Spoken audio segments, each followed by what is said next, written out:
What is worrying? How common is it? And should you stop doing it? Welcome back to Metacognitive Therapy Central. On this channel, we talk about how to build mental resilience by rediscovering control over your mind and developing a relaxed relationship to your thoughts. Let's talk about worrying, and some of the answers might surprise you. Worrying is basically in your mind going over possible problems in the future. It's done in an attempt to solve problems, but it's negative, and you keep thinking, what if? What if this happens? What if this goes wrong? For example, what if something goes wrong on our summer vacation? What if I can't finish work on time? What if they won't like me for who I am? It is essentially anxious self-talk, where we talk ourselves through possible future problems, even those that haven't happened yet. You might think you're the only one, but worrying is more common than you think. So how many people do actually worry? So in one study, 40% of people said that they worried at least once per day. 20% of people said that they worried at least every 2 to 3 days. That is 1 in 5 people you know that worries at least every 2 or 3 days. And only 15% said that they worried just once a month. And when it comes to how long time people worried for, almost 40% said that they worried from 1 to 10 minutes at a time, but some people said that they worried for several hours at a time. And the stuff that people worry about are pretty relatable. So the top category of things that people worry about is health and injury. People worry about having any health problems or getting injured, or they or their family members getting into an accident. Other topics that people worried about was family and relationships. People also worried about their school and studies, their finances, and lastly, many small things during their everyday lives, like being late for something or making small mistakes. So as you can see here, worry is pretty common and it's very normal. What are the consequences of worrying?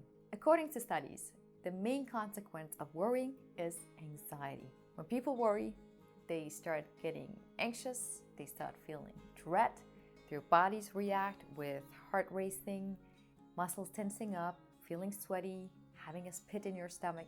And a major example of the consequence of worrying is that people develop anxiety disorders. But other consequences of worrying is that worrying diminishes people's confidence in coming up with effective solutions for their problems.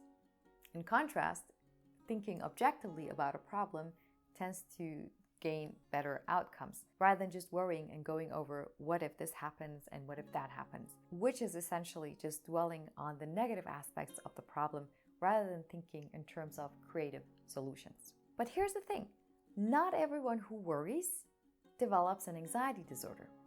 So not everyone who worries struggles with anxiety, which is interesting. The type of worry, the topic of worry, and the amount of worry does not seem to be a problem on its own. So what is the difference between people who worry and develop anxiety disorders and people who worry and feel fine?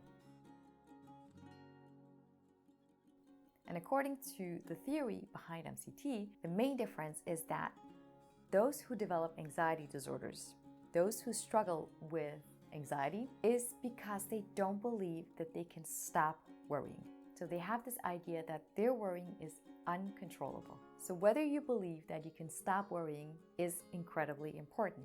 For example, let's imagine someone is worrying about an upcoming business situation or an upcoming project. And they start noticing after some time that they're getting tense, they're getting nervous, and they have a hard time concentrating and enjoying the rest of their day. If they believe that they can stop worrying, they'll probably choose to stop and move on with their day.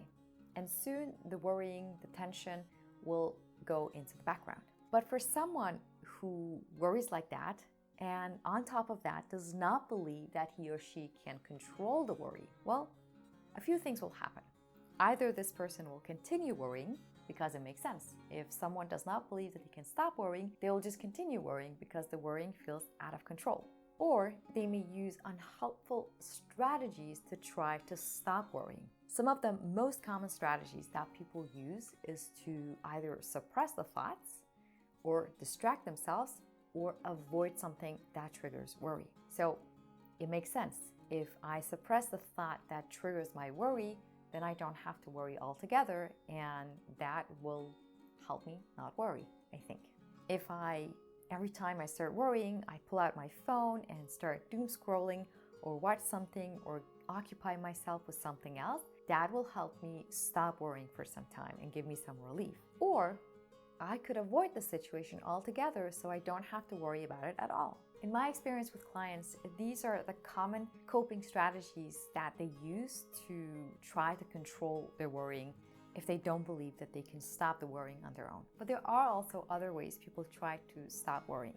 For example, by eating a lot of sweets or a lot of food to kind of calm down the mind and dull this feeling of anxiety. Some people drink alcohol to gain this effect. The problem, however, with these strategies is that they don't work in the long term. They require a lot of effort, a lot of time, and unfortunately, they reinforce this idea that worrying is not within their control. Let's imagine if someone tries to suppress their thoughts in order to not worry, and suppression rarely works. It's not a good strategy. It usually backfires. Well, this information makes this person believe that worrying is indeed uncontrollable because they've spent all this effort trying to do so and it didn't work. And maybe they also begin developing an idea that worrying in itself is dangerous. And that leads them to start worrying about their worrying. This is called meta-worry, and it keeps worrying going. Using unhelpful strategies to try to control worry reinforces this idea that worrying cannot be stopped. On top of that, it also makes them develop this idea that worrying is dangerous. It's out of control, it can be harmful. That leads people to worry even more and worry about the fact that they're worrying, which unfortunately keeps them stuck in this negative cycle of anxiety and more worry and anxiety. The type of therapy that I specialize in, MCT, help people apply a different set of strategies that are more helpful than these coping strategies. So the goal, when I do this with my clients, the goal is to rediscover that they have a full control over their worries if they apply the right strategies. And my clients are usually amazed of how fast they can actually rediscover this control so they can start reducing worry. A couple of weeks ago, a client was skeptic about whether she could stop worrying. So we talked about how she could give it a go between our sessions and apply some of the things that we talked about in the session. And once she came back, it was a completely different change you could see with her. She had applied the strategies that we talked about consistently to kind of prove me wrong and prove to herself that her worrying was uncontrollable. But what she discovered was that stopping worry was much easier and simpler than she had imagined. But unfortunately, she hadn't gotten this experience before because she had applied the wrong set of strategies. So there are ways you can learn to stop worrying and discover how much control you actually have over this thinking process. And that will lead to feeling less anxious, have less mood swings, trust your mind more, and as a bonus, develop a more relaxed relationship with worrying and no longer view worrying as something harmful. So rediscovering how much control you have over worrying will make the difference between you worrying from time to time and still be okay because you can stop, or worrying yourself to anxiety. So let me know, what is the number one topic you catch yourself worrying about? And on a scale from 0 to 100, how much do you believe in those instances, I cannot stop worrying? So 100 would be, I cannot stop worrying. I completely agree with this idea that I cannot stop. Whereas 0 would be, I have full control. I can stop worrying about these topics or these thoughts anytime I want. Do let me know, and thank you so much for watching.